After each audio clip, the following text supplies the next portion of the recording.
On a joué le week-end écoulé, la 5e journée du championnat national de football de première division. Dans cette émission, on va faire l'autopsie de cette journée avec pas mal de buts. On parlera également de la 2e division. On va faire un chassé-croisé des différentes équipes qui s'affrontent. On vous donner également le programme de la 6e journée de cette compétition qui attire tant de monde au stade, dans les différents stades choisis par la Ligue nationale de football en charge d'organiser cette compétition. Silange Pambo, c'est un plaisir pour moi de vous retrouver sur les antennes de Télé Africa et de toujours vous avoir à nos côtés, car votre expertise est tellement capitale pour nous. Bonsoir. C'est pas beau. Quel honneur. Merci beaucoup, Rodrigo Ekare, même si pour vous, la majorité peut parfois perdre. Bien sûr, il ne faut parfois pas se laisser influencer par la dictature de la majorité. La majorité. Merci beaucoup, Silange Pambo, c'était un plaisir pour nous. Alors, Djibril Wanya, tout droit de l'Ambaréné. Ouais. C'est un plaisir, vous avez suivi un très beau match. Deux très bons matchs. Deux très beaux matchs. Parce qu'il faut rappeler que le match à Doma aussi, qui s'est joué dimanche, était assez plaisant. La D2. La D2, c'était plaisant. Vous avez passé votre week-end dans le Moinogoué. Oui. La ville du Grand, mais il n'y a plus de cap malheureusement. Les eaux sont montées, il paraît. Bonsoir. Bonsoir. Ravi de te retrouver. Un plaisir. Vous étiez la dernière fois au Vendo. Oui, oui. Vous étiez très heureux au sortir de ce match. Heureux. On a suivi un bon match. Un bon match. Ouais. Parce que je vous voyais très content. Non, moi, c'est surtout le spectacle. C'est juste spectacle. Le match. C'était un match plaisant. On a pu voir deux systèmes vraiment s'affronter. Ouais. Le système de 105 qui n'a pas été celui-là. Et puis Stade Mandi qui fait la belle opération. Ouais. Un très beau but. Avec un très beau but. Ouais. Ouais. Voilà. Donc, à Charaf. À Charaf de Savo. C'est super ça. Gaëtan Kouka. Oui. Bonsoir. Bonsoir. Merci d'être toujours là. Non, merci à vous de toujours m'inviter sur ce formidable et fantastique plateau avec de si belles personnes. En tout point de vue, je n'en suis qu'heureux. Ouais. Comme, nous sommes également heureux d'être à vos côtés, Gaëtan. Tu exprimes toujours de la joie à chaque fois que le FC 105 joue sur ses propres installations. On a remarqué ça le week-end Non, dernier. je suis toujours en joie lorsque je vois des jeunes talentueux pratiquer le football avec autant de patience. C'est toujours intéressant et tout le bonheur pour justement notre équipe nationale, quelle que soit la catégorie. On va rentrer dans le vif du sujet pour analyser bien sûr les différentes rencontres suivies pour nous, avec, on ne va pas dire les experts, mais les as, les meilleurs, des analystes du football dans notre pays. Bien sûr, on va d'abord regarder les différents résultats qui ont sanctionné cette première partie, cette journée du championnat national de football de première division, avant qu'on revienne sur les analyses des uns et des autres. Mermoz, vous avez la parole. Oui, oui. Donc, pour cette 5e journée, pour le premier match, Bouenguidi qui se fait surprendre à domicile, attaque amigolée par l'Union sportive d'Oyem, 2-0. Mangasport qui montre que c'est peut-être le gros favori de ce championnat qui va étrier l'Ambaréné assez sur ses terres à Jean Koumo sur le score de 1-3. La FDKaki qui se réveille sur ses terres et qui corrige, on va dire, le Vautour Club 3-1. Le FC 105 qui se fait surprendre à domicile par le Stade Mandi 0-1. Le CSB, donc le cercle sportif de Benje, qui n'arrive toujours pas à prendre la moindre victoire, perd 4-2 sur ses terres devant l'Union sportive de Bitam, qui commence aussi à se signaler pour la course peut-être au titre. Et enfin, pour le dernier match, c'est le seul match nul de la journée, nul et vierge, entre l'Ozo Sport et le CF Mounana, qui n'a pas encore eu de première victoire. Silange Pambo, Asdika qui crée la surprise. Ouais, beau réveil, j'ai envie de dire, pour cette équipe de l'AS Dikaki. Surprise, peut-être pas. Oui, quand même surprise, parce que l'AS Dikaki n'a pas fait forcément une entame de compétition tonitruante depuis le lancement de ce championnat 2024-2025, face à une équipe finalement brouillonne de Vautour. On a vu Vautour évoluer depuis le début de la saison, des matchs pas toujours aboutis, une équipe très athlétique, très physique, mais le football, ce n'est pas que le physique. Il faut beaucoup de technique, savoir lire les schémas tactiques aussi. Pas des militaires. Voilà, donc beau réveil de l'AS Dikaki. Djibril Wanya, l'Union sportive d'Oyem se relance. Oui, belle victoire à Koulamoutou. Ce n'était pas évident. Je crois que c'est la première fois que Je rappelle que c'est chez vous. Oui, je suis aussi. C'est important de le rappeler. Je suis aussi de Moyen-Ougoué. Ouais. Par alliance de l'Intem. Merci. Non, c'est la première fois que l'Union sportive d'OIM gagne dans le Gololo et surtout au stade Teta Migolès. Ça veut dire qu'il y a un travail qui est fait de ce côté-là. C'est aussi un bon réveil. C'est une équipe de l'Union sportive d'OIM. On sait qu'il s'est beaucoup renforcé. On sait qu'il y a une nouvelle gouvernance. On sait quelles sont les ambitions. On sait le contexte socio-politique qui effectivement entoure cette localité du Gabon. Donc, surtout économique. Oui, bon, politique, on va dire. Vous n'avez pas dit sportif aussi. Ben non, mais en plus qu'on parle du sport.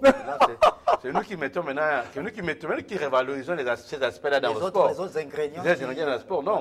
Voilà. Ça a été bien. Ndoumou, qui gagne pour la deuxième fois pour l'Omto. Je crois que c'était peut-être ça le facteur X, parce que Gélas Ndoumou avait déjà battu Bongidi à Koulamoutou avec l'Ambarane Athletic Club qui était à l'époque à Spilitan. Donc je crois que ça peut être la clé.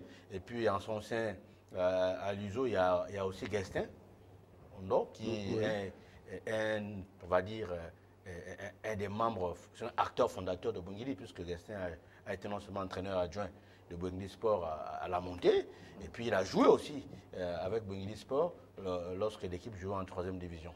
Donc Bongidi a joué un peu contre des adversaires qui les connaissent bien. Donc je crois que ça a été ça le détonateur. La clé du match, c'est certainement à jouer à ce niveau. Surtout que beaucoup de joueurs à Bongidi sont des anciens, on n'a pas trop changé de colonne. Mermoz, le centre de formation de Mounana, toujours pas de victoire. Ouais, toujours pas de victoire. On espère qu'ils vont se ressaisir. Est-ce qu'on se demande si les problèmes extra-sportifs ne jouent pas aussi sur le mental de ces joueurs-là? Peut-être. Mais inquiétant pour le CF Mouna, parce que rappelons quand même que ça fait partie des gros cylindrés de notre championnat depuis un petit moment. Et en même temps, les voir à ce niveau, après 5 journées, pas de victoire, juste, je crois... C'est la première fois que ça arrive aussi. Voilà, juste 3 points. Donc c'est un peu inquiétant parce qu'ils se font distancer par les autres cylindrés, notamment par Mangasport qui est pour l'instant sur un sans faute, bien qu'il y ait un match nul. Gaëtan Kouka, l'Union sportive d'Ibitam, on a titré la crise financière qui porte peut-être chance ou pas? Disons qu'il était déjà important pour USB de se remettre en confiance sur le terrain. Et donc, ce genre de victoire, justement, peut permettre à toute l'équipe de se remettre sur les rails. Maintenant, en espérant que le management suivra derrière pour pouvoir trouver justement les fonds nécessaires pour pallier à cette crise qui devient de plus en plus inquiétante et qui risque d'imploser dans les prochains jours. Slange Pambo, est-ce qu'on peut dire que la victoire de Mangasport est comme une évidence? Oui, parce que Mangasport n'a pas caché ses ambitions dès l'entame de cette compétition, ce championnat. Mangasport, on l'a dit, est l'équipe qui a le budget le plus important parmi les équipes qui prennent part à ce championnat de première division. Mangasport est bien organisé, mobilisation des supporters, une bonne communication. Est-ce que je voudrais vous arrêter, parce qu'il parle de budget. Oui. Est-ce que le fait d'avoir un large budget peut permettre d'avoir des résultats, doit obligatoirement permettre d'avoir de bons résultats? Non, je donne d'abord la parole. Mais forcément, c'est-à-dire que si vous avez une assiette financière très importante, ça vous permet de pouvoir investir dans le recrutement, d'avoir l'entretien de vos infrastructures sportives, d'avoir la communication qu'il faut autour, le soutien du 12e homme. Il y a donc un ensemble de charges qui ne peuvent être soutenues que quand on a assez de moyens financiers. Mangasport a les moyens qu'il faut. Si le recrutement est bien fait, normalement, les résultats sur le terrain vont suivre. Donc, je pense que Mangasport, si Manga se rate, quand une équipe comme Manga se rate, c'est-à-dire n'arrive pas à terminer parmi les 2 premiers du championnat, c'est un gâchis au regard de ce que le club vaut sur le plan financier. On ne va pas se le cacher. Voilà. C'est tout. Je me rappelle même que lors de la première journée, ils avaient fait un match nul. Je me rappelle que lors de la première journée, quand on a pu voir les visages des joueurs de Manga, on avait l'impression qu'ils avaient perdu le masque. Ils avaient perdu le match. Il y a vraiment le masque sur les dirigeants comme les joueurs, parce que tout le monde s'attendait à un Manga tonitruant dès le début de la saison. Donc moi je suis d'accord quand on dit que si Manga n'est pas dans les 2 premiers, je ne veux même pas parler de la 3e place, dans les 2 premiers, pour eux, je crois que c'est une saison ratée. C'est une faute professionnelle. C'est une faute professionnelle à la rigueur. Djibril Wanyala, on a quand même l'impression, je pose la question à tous, on a quand même l'impression, quand on regarde l'Armada, le comportement de cette équipe de Mangasport, la façon dans sa gestion, dans son organisation, que Manga est au-dessus de tous. Oui, mais soyons prudents. Oui, soyons prudents. Manga a toujours eu ses mêmes moyens. Ce n'est pas nouveau. Ouais. Et Manga n'a pas été champion tout le temps. Oui. Ça veut dire que les éléments qui font en sorte qu'il y a l'autre réalité, vous avez effectivement de moyens d'organisation et les matchs se jouent souvent sur des petits détails. Et Manga, c'est une équipe qui a un bon effectif, mais il y a des équipes qui sont difficiles à jouer, surtout lorsqu'elles jouent à domicile, les équipes communautaires. Je veux parler de l'Union sportive de Bitam, par exemple. Gagner à Bitam, c'est un exploit. Je vous le dis, parce que je sais de quoi je parle. On va regarder et on va voir ce que ça vaut Uzo, puisque Uzo n'a pas encore perdu aussi à OIM. Oui. Donc, Uzo a joué contre 105, qui est une belle équipe. Oui, donc, très belle équipe. Voilà. Donc, il faut relativiser. Manga a des matchs assez compliqués. Oui. Je vois son match à Port-Gentil contre le Stade Manji, une très belle affiche. Je vois le match contre l'Union sportive de Bitam à Gaston Péril. Et au Stade d'Aquacam à OIM, c'est des matchs. Même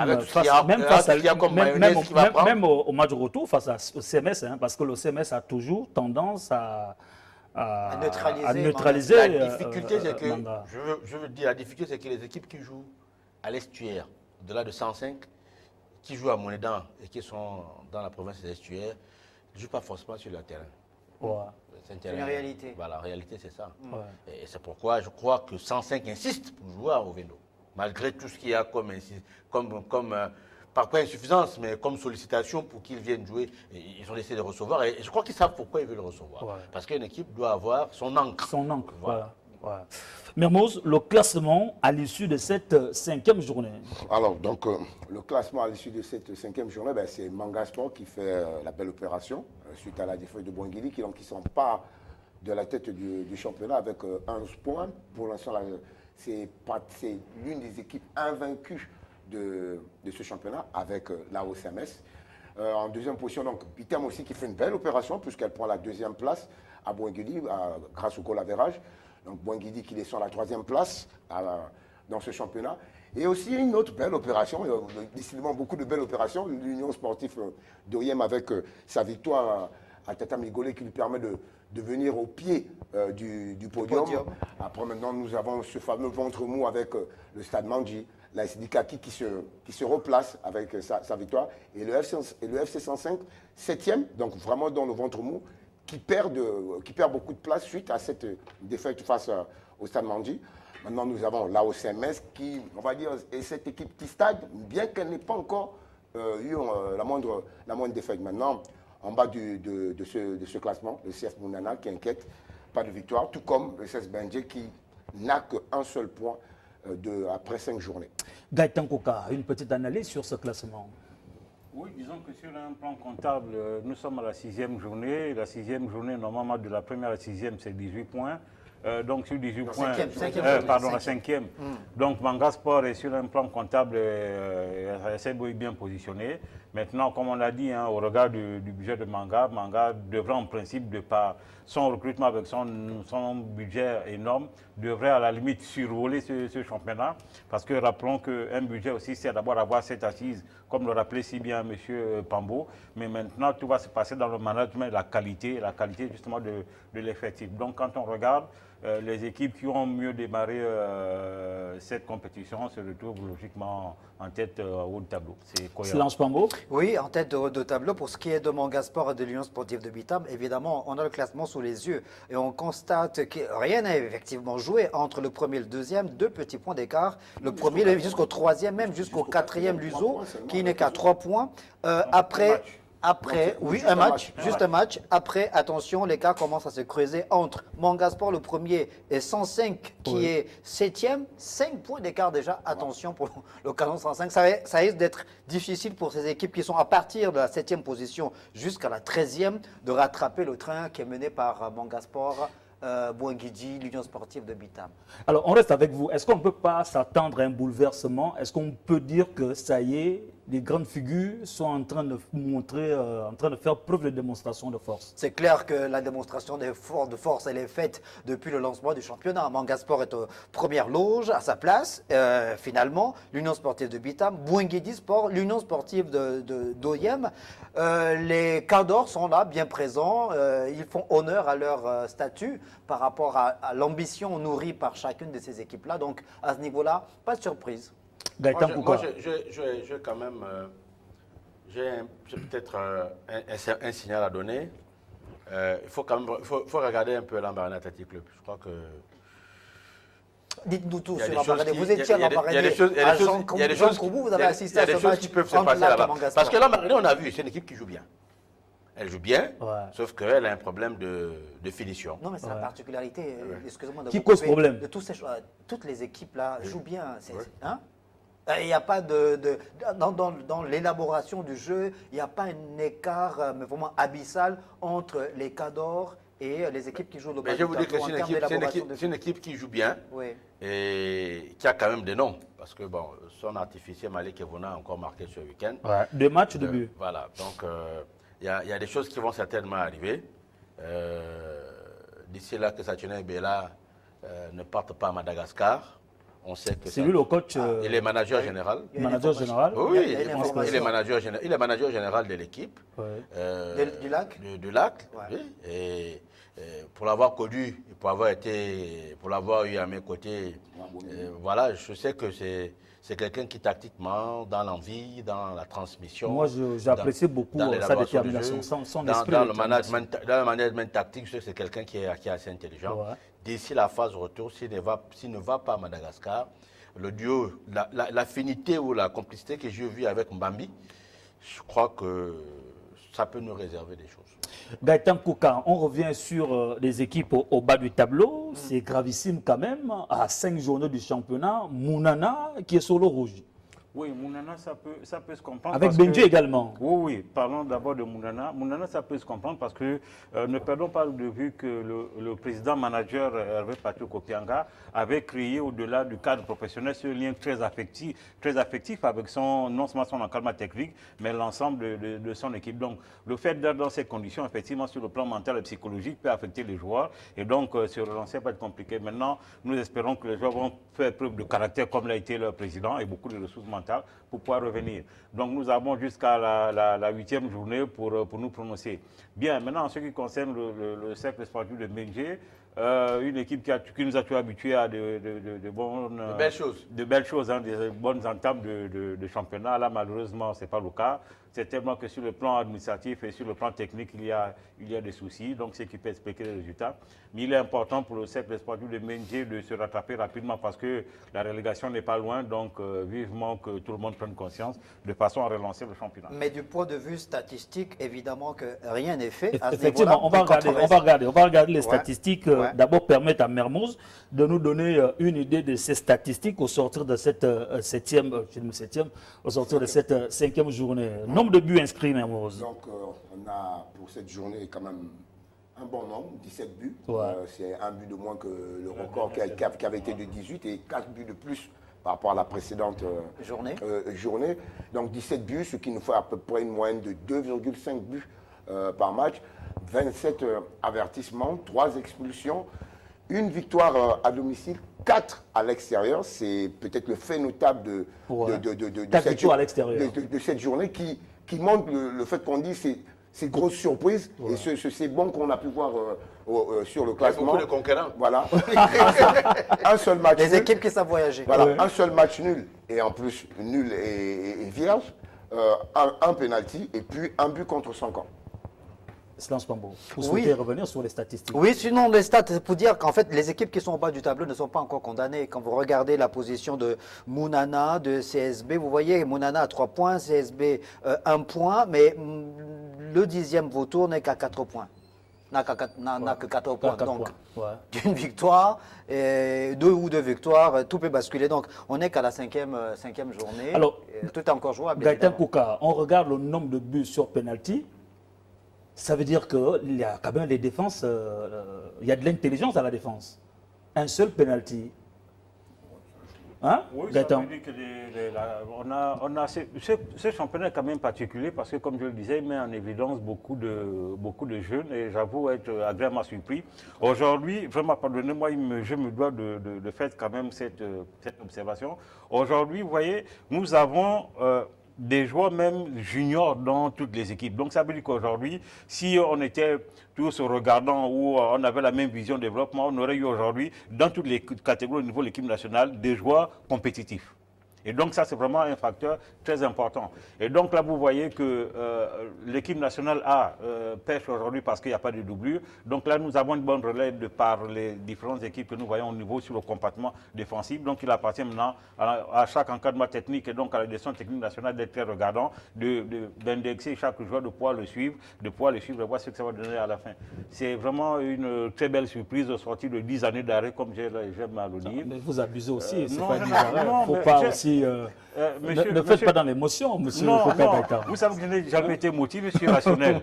Regardez, lorsque vous prenez le championnat gabonais, depuis 10 ans, on a joué 1 mois, on s'est arrêté, 2 mois, on s'est arrêté. Lorsque vous faites l'ensemble de ces 10 années, ça fait une saison en réalité, parce que ça fait 9 mois. Donc, je suis dans ma raison. Quand une vision totalement apocalyptique. Non, du tout. Alors, Je restitue les faits. Djibril Wagna, sur le centre, le stade, le sexe sportif de Menje, c'est ça, c'est Oui, Menje, c'est SBV. il y a quand même de la déception dans la qualité cette année en termes de résultats. Lorsqu'on sait qu'ils ont toujours produit un football de qualité, ils ont toujours misé sur la jeunesse. Je rappelle que ce club a représenté le Gabon en Coupe de la Confédération africaine, si je me Non, en trompe pas, Champions League. en Champions League africaine. il y a Est-ce que ce n'est pas par hasard le résultat du changement du directoire de l'équipe? Je crois qu'il y a 1 ou 2 ans de cela, il y a eu une forme de passation de, Mais le président de reste, service. Non, Non, c'est le club qui avait été racheté. racheté. C'était Olympique Mandji qui avait Oui. été racheté par CSB à l'époque, qui était un centre de formation à Port-Gentil et qui était champion. Ils avaient joué la montée. Mais ça fait longtemps, Ça ça. fait longtemps, ça. Mais est-ce que vous comprenez ces résultats-là? Ben oui, les résultats se comprennent. Bon. À force de bien jouer, après on vous prend vos meilleures pépites.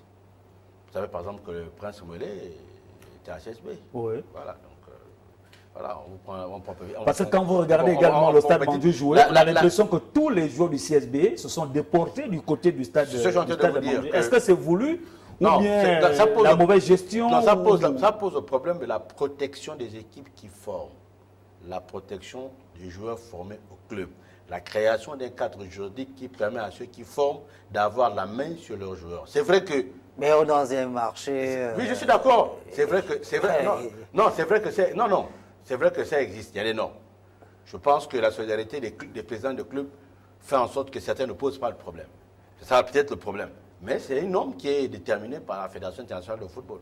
Donc, un joueur formé à un club quand il est jeune, le club qui le prend a des comptes à rendre au club qui a formé, surtout quand il n'a pas encore dépassé 23 ans, comme c'est le cas par exemple de Mouelé et d'autres jeunes. Il faut dire que dans notre organisation, sur le football, non seulement ceux qui sont spoliés ne se plaignent pas, et ceux qui spolient ne le font pas dans les règles de l'art. Non, C'est moi, ça je le problème. pense que c'est plus une question de management, parce que le cadre juridique, il est connu, le cadre législatif, il est connu. Lorsque vous avez formé, lorsque le joueur veut partir, à charge pour vous de faire la démonstration qu'il a été formé chez nous. À partir de ce moment, si entre clubs, il n'y a pas une entente tacite qui est trouvée, lorsque la commission, si justement vous versez ces éléments au dossier, la commission vous donne raison. C'est pourquoi j'ai dit que c'est un peu le mauvais côté de l'association des clubs. D'accord. Comme ils sont en association, ils ont cette solidarité-là. Donc, ils C'est assument. tellement- Non, mais ça ressemble à un verrou Monsieur qui Wagner, empêche à Monsieur certains Wagner, parler la solidarité, la solidarité ne peut pas empêcher de ne pas respecter la Est-ce que règle. CSB a été pillé et pillé? Voilà. Est-ce que CSB Bah, est je vous pillé? donne l'information, oui. Ils ont perdu Mais la beaucoup de leurs solidarité joueurs ne peut majeurs. pas empêcher d'appliquer la règle aussi. perdu beaucoup de La leurs règle, joueurs majeurs. la règle est là. s'applique à tous. La Maintenant, règle s'applique à après, tous, monsieur Wagner. Non, vous ne m'avez pas compris. J'ai dit, Soyez clair pour j'ai clair. dit le fait que les clubs soient en association est un frein moral ou psychologique pour éviter qu'il y ait des brouillards entre eux. Oui, mais chaque entité Voilà, morale... Voilà. Mais ça veut dire quoi? Que les clubs, activités. ils évitent de faire, ils évitent de se taper dessus. Monsieur Wagner, Voilà. chaque club- Imaginez que CSB, par exemple, à Port-Gentil, fasse un recours à la FIFA pour un club qui est parti de CSB à Stade Mandji. Bon, le Port-Gentil, pour lui, ça peut être une logique. Ouais. C'est pas un problème, c'est un fils de Mais Port-Gentil. à qui la faute? Encore une fois, Voilà. c'est une question de management. Chaque équipe qui est une équipe personnelle ou une personnalité morale se doit de préserver son intégrité physique et morale. Si vous décidez de vendanger votre équipe au bénéfice des autres, ça n'engage que vous. Vous violez vous-même le cadre juridique. Donc, à partir de ce moment, vous voyez, même pendant que nous en parlons, vous voyez, lorsque vous voyez bien les effectifs de cette année, seul Manga Sport est stable. Parce que Manga Sport a gardé 80% de son effectif. Effectivement. Donc, ce qui peut expliquer le résultat justement du fait de la bonne santé financière du club. Merci Et Kaki beaucoup. aussi. Merci.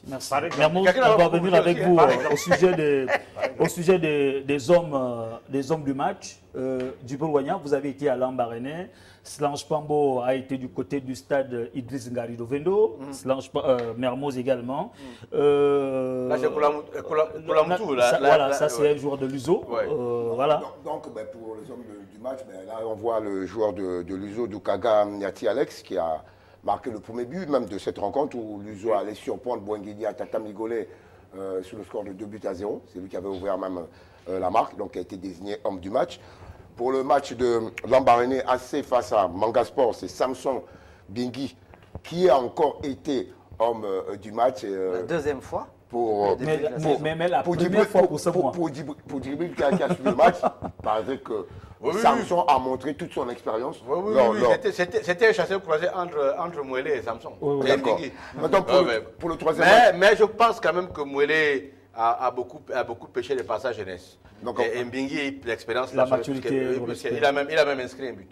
Donc pour le troisième match, AS Dikaki contre Vautour Club, c'est le joueur de l'AS Dikaki, Aseko Ikoga Josué Rudy, qui a marqué un but dans ce match lors de la victoire de AS Dikaki, la belle victoire 3-1 face au Vautour Club.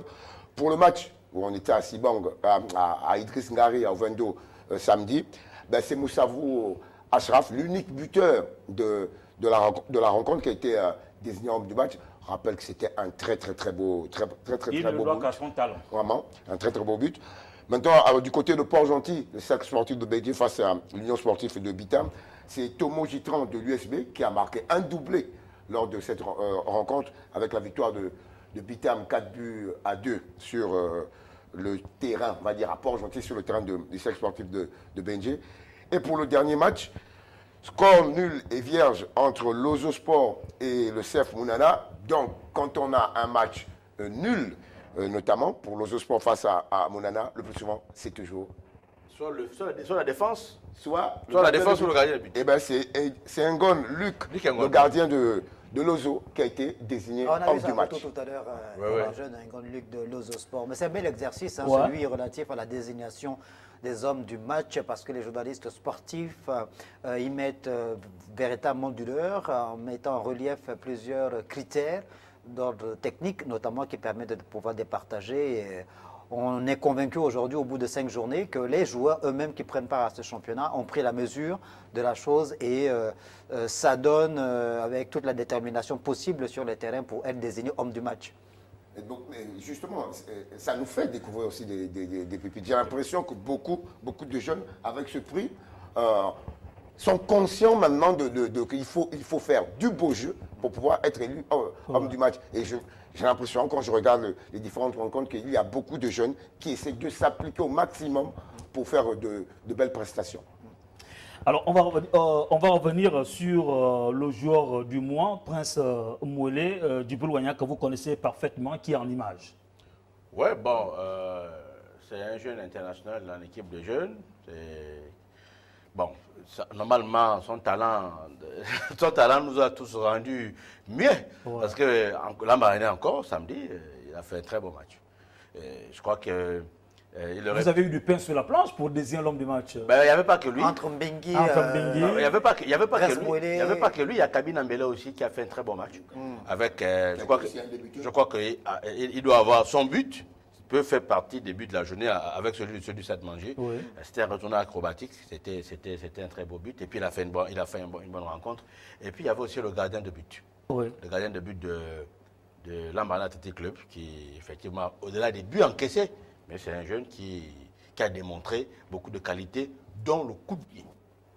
Parce que l'entraîneur parle effectivement des gardiens à coup de pied. Ce garçon-là, je crois que s'il travaille, il est suivi. Et il peut faire partie de ceux-là qui peuvent rentrer dans cette escarcelle, au même titre que Bekale François de Manga Sport, le gardien de but, qui est capitaine du U23, oui, qui a permis à Manga Sport effectivement de prendre le dessus, parce qu'il faut avouer, il faut le reconnaître, les 15 premières minutes, celui qui a tenu la baraque, c'est là où les grandes équipes jouent dans tous les compartiments. C'est le gardien de but qui a permis à Manga de ne pas encaisser le but en premier, parce que là qu'a poussé. Et ils auraient pu ouvrir la marque. On va juste rappeler que le trophée du jour du mois sera remis à Prince Mouélé le mois de novembre. Hein? Mois de novembre. Là, c'est reparti pour le mois de décembre, dont les compteurs sont remis à zéro. Le programme de la 6e journée de Mermoz, c'est qui nous attend le week-end prochain. Oui, donc le week-end prochain, on aura du côté du stade Pierre Claver d'Ivungui de Port-Gentil, 15h30, samedi 28 décembre. 4 matchs samedi, 2 matchs dimanche. Donc samedi, on aura Stade Mandi contre Bouenguidi Sport, une belle affiche. Du côté de Mwanda, au stade Henri Silvose, Manga Sport va croiser le fer avec Lozo Sport. Donc on va dire quoi, un mini petit derby du sud-est du Gabon. À Gaston Péril, dans le septentrion, donc au nord, 15h30 samedi. L'Union sportive de Bictam va affronter Lao CMS. Là aussi, une assez belle partie. Tant que j'aime bien à dire que Lao CMS, c'est peut-être l'équipe qui s'adapte aux différents adversaires. Maintenant, ce même samedi à 16h du côté de Monédan, si l'heure ne sera pas changée, le CF Mounana affrontera le cercle sportif de Bédié. Donc ce sera, on va dire, le match des mal classés et peut-être le match de la première victoire pour l'une des deux équipes. Et donc après, dimanche 29 décembre, le lendemain, à Aquacam, donc dans le septentrion, toujours dans le nord, à 15h30, l'Union sportive d'Oriem va affronter le lac de Lambaréné. Moi, je vois là aussi une belle partie. Et ce même dimanche, 15h30, du côté du stade Monédan de Siban, le Vautour Club va croiser le fer avec le FC 105, disons, même si ce n'est plus vraiment le cas, c'est un peu la police et quelques militaires. J'ai l'impression que depuis le début du championnat, cette 6e journée nous offre peut-être le plus beau plateau, sauf si je me trompe. Pourquoi? Quand on regarde les affiches, les rencontres, c'est Stade que des beaux Mandi matchs. Que des beaux matchs. Que des beaux On a matchs. l'impression que c'est des matchs plus ou moins équilibrés. Équilibrés, C'est-à-dire avec un réel intérêt derrière. à la rigueur, peut-être le Manga Sport Lozo, où on va dire que Manga va vraiment favoriser en plus. Là, ce vide, c'est pas évident pour Manga. Maintenant, c'est ça que je dis qu'on a l'impression C'est même à cause de ça que ça devient intéressant. quand on regarde Stade Mandi, Bouenguidi, c'est deux costauds. Manga, Lozo peut emmerder. Ouais. L'Union sportive de Vitam contre l'AOCMS, je dis bien, l'AOCMS, c'est l'équipe qui s'adapte à ses adversaires. Mounana Bendié, c'est le match de tous les dangers parce que celui qui perd peut vraiment commencer à penser à la relégation, même si nous ne sommes encore qu'en début de journée. Très belle journée. C'est un bon week-end football dans le Nord. Ah ouais, c'est clair. Voilà, Uzo. c'est aussi joué en deuxième division. Je dis que c'est un bon week-end de football dans le Nord. Comme ce week-end, il n'y a eu aucun match dans le Nord. Oui, ce jeudi, c'est un bon week-end dans le Nord. Gaëtan, pour votre appréciation. Non, mais comme l'a dit monsieur Pambo, nous avons l'avantage avec cette 6e journée de voir justement ce qu'on appelle trivialement les confrontations directes. Ça veut dire que pour ceux qui sont au bas de tableau, il va falloir gagner pour essayer de sortir la zone rouge. Et ceux qui sont devant, justement, pour abattre son vis-à-vis, son concurrent, pour pouvoir être là au-dessus. Donc, effectivement, c'est la plus belle affiche depuis le démarrage de ce championnat. Si Stade Mandi bat par exemple Bouenguidi, il passe devant Bouenguidi au point. C'est les matchs de vis-à-vis. Voilà, c'est des matchs presque de vis-à-vis. Voilà. On va passer, c'est fini pour la première division. On va évoquer également les différents résultats de la deuxième division qui se joue aussi dans les différents stades. On va d'abord regarder, Mermoz, les résultats avec vous, les résultats de la 4e journée. Du National 2. Donc, Moulili qui l'emporte devant OIM AC sur ses propres terres. Mwanda FC qui s'impose face à Ogo FC 2-0 sur ses propres terres. US Akanda qui s'impose face à Akanda FC, donc c'était le derby de la commune d'Akanda.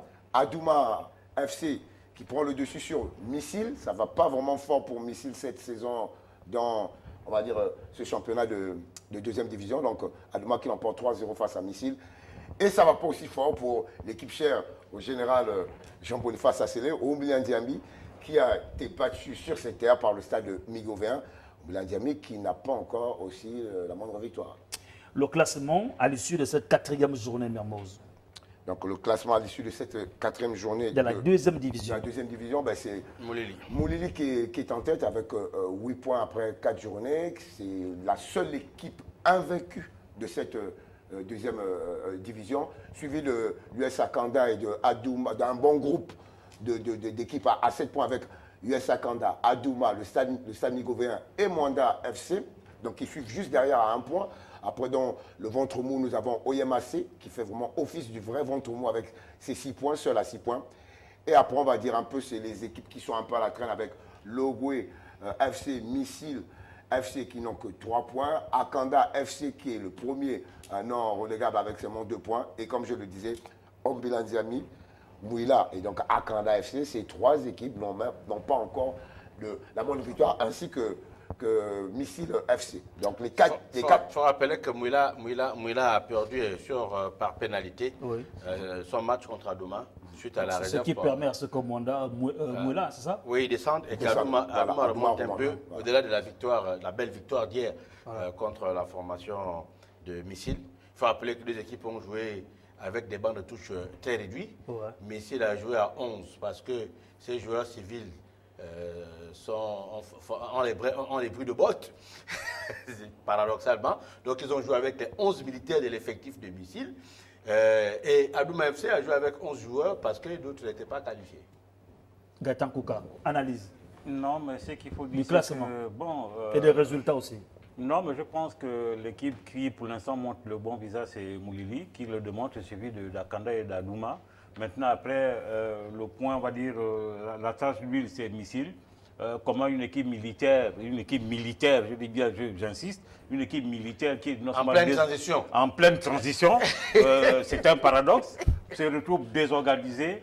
Et dernière du peloton, je dis c'est honteux pour les gens qui sont censés nous protéger, qui sont normalement outillés, qui devraient être outillés par rapport aux autres.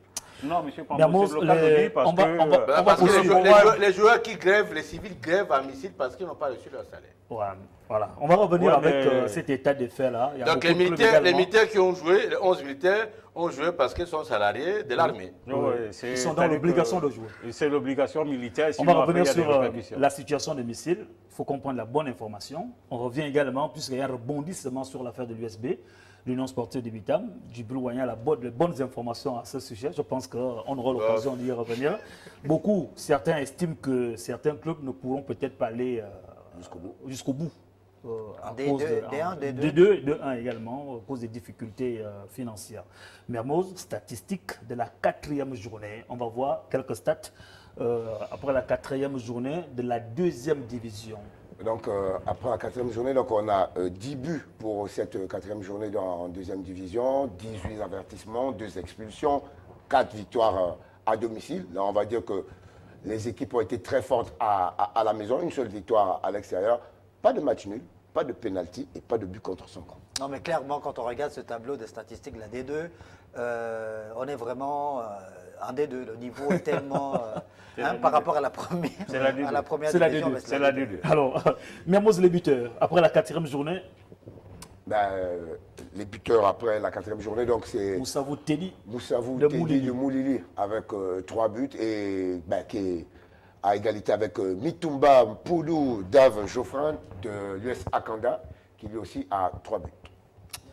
Moulili, c'est les Libreville, c'est où? Moulili, c'est une équipe du Haut-Togo. C'est le Haut-Togo, mais qui devrait normalement recevoir au Konja. Et vivement que le département de la CB Bricolo se débrouille à recevoir son équipe chez elle. Parce que jouer à domicile, jouer sur ses terres, c'est jouer comme la Côte d'Ivoire l'a fait. Pour l'instant, il joue à Baya, c'est ça? Il joue à Baya, oui. Je crois que le terrain en réflexion, mais je pense que c'est quand même lieu ici de lancer justement cet appel des natifs de la CB et de Baï Bricolo derrière cette équipe de Moulili qui représente tout le département justement pour plus d'élan, pour plus d'efforts, pour qu'elle puisse davantage mieux représenter le département. Elle a démontré qu'elle est capable de. Oui, non, mais elle serait davantage s'il y a une meilleure organisation, une meilleure ambiance autour de l'équipe. C'est comme à Mwanda, c'est comme à US Bitam, c'est comme à Urbizo, ce sont des équipes à forte connotation communautaire. La rubrique ça cartonne.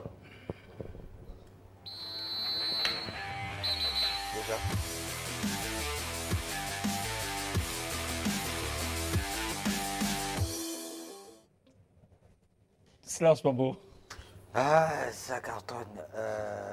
Bon, peut-être le vert, hein, le vert, carton vert. Il faut rappeler que carton le vert, c'est une vert, appréciation. Carton vert, oui, appréciation, dédicace ou spécial, carton dédié à Prince Moulé, élu joueur du mois de novembre. C'est un encouragement à tous ces jeunes qui prennent part à ce championnat de première division pour dire que c'est peut-être l'heure, c'est peut-être le moment de pouvoir vous montrer. Il y a des belles choses, il y a la Coupe d'Afrique des Nations qui se profile à l'horizon en 2025, peut-être le CHAN prochainement. Donc à vous de continuer sur cette lancée. Prince Moulé. Merci beaucoup, Solange Pambo. Djibril Ouagna. Un carton jaune. Un carton jaune aux autorités politico-administratives de la province du Moyen-Ogooué, singulièrement de la ville de Lambaréné. Voilà. La gestion des infrastructures sportives est un atout important pour le développement du sport et du football en particulier, parce qu'il s'agit d'une infrastructure qui normalement devrait impulser les performances dans une région qui regorge beaucoup de talents et qui l'a toujours prouvé. Lambaréné, par exemple, a un stade qui est presque achevé, mais qui n'est pas officiellement fonctionnel. Le stade est dans l'herbe, c'est ce qui doit servir de stade municipal. Les gens y jouent parce que l'air est disponible. Il y a une grande piste d'athlétisme, 2 belles tribunes, mais le stade n'est pas livré. On nous dit effectivement que l'entreprise qui avait été commise à la tâche, on va le dire, qu'elle prenne ses responsabilités, c'est Mika Service, et que le ministère des Sports, la mairie de Lambaréné et, on va dire, l'ONDS par le ministère des Sports, essaient de regarder de ce côté pour que ce stade soit à disposition, parce que les clubs là-bas, ou alors les associations sportives, surtout pour le football, sont soumises à la bonne volonté du propriétaire du stade Jean Koumou, qui a son centre de formation, et la pelouse ne peut pas être utilisée à tout temps. Il faut créer des mécanismes pour que ce stade municipal soit véritablement mis à disposition du sport. Merci beaucoup, Djibril Ouagna. Votre message est passé. Mermoz. Je vais être un peu rabat-joie là. Ouais. Vous me connaissez. Pour me prévenir. Oui, allez-y. Que guérir. Guérir. Carton jaune. Attention. Des signaux d'alerte nous informent qu'il y a des équipes qui commencent à s'essouffler. Ouais. Sur le plan financier. Sur le plan financier. Alors, je ne sais pas s'il faudrait déjà penser à cette question et voir ce qui peut être fait en amont, parce qu'on ne voudrait pas retomber dans les mêmes travers d'un championnat qui s'arrête. Merci beaucoup, Mermoz. Gaëtan Kouka. Monsieur Djoué Assélé, Mermoz, dans la vie, il ne faut pas lésigner. Les équipes sont essoufflées, complètement essoufflées. Et donc, c'est l'occasion pour nous... Après 5 journées seulement. Après 5 journées seulement. Après avoir accepté de récupérer l'argent de l'État dans les conditions que nous connaissons tous, ça veut dire que les gens étaient conscients et conséquents. Commence par ne pas payer les émoluments des joueurs, commence par mal faire voyager les joueurs, commence par mal nourrir les joueurs. Donc, j'inflige un carton rouge à tous ces gens. Et que si nous sommes vraiment sur l'ère de la transition, ces gens devraient rendre des comptes. Carton rouge aux dirigeants du club. Solange Pambo, merci. Gaëtan Kouka, merci. Djibril Ouagna, merci également. Mermoz, on se retrouve lundi prochain. Les As du foot, c'est terminé pour aujourd'hui. Portez-vous comme un ballon de foot, toujours en mouvement.